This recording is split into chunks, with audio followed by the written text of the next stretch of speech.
senga tengdosh Amirim oq sochli yor shon o'zbek so'ylasin afrosinog'i so'ylasin urfun ateq ko'hnatar şolasin bitta marjon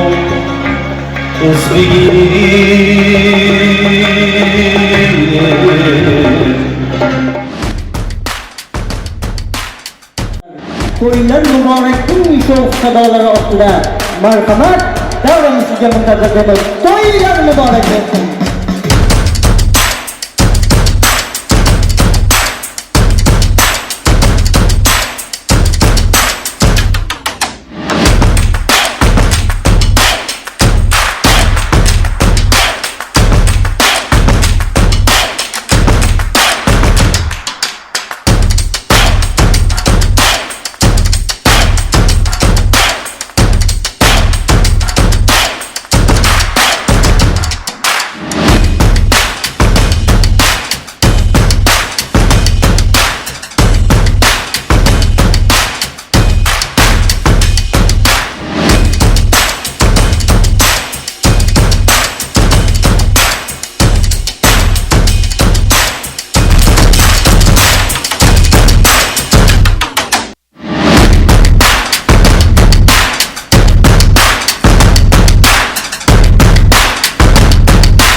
Can Töray'ın Marazim'in şelalesi bu.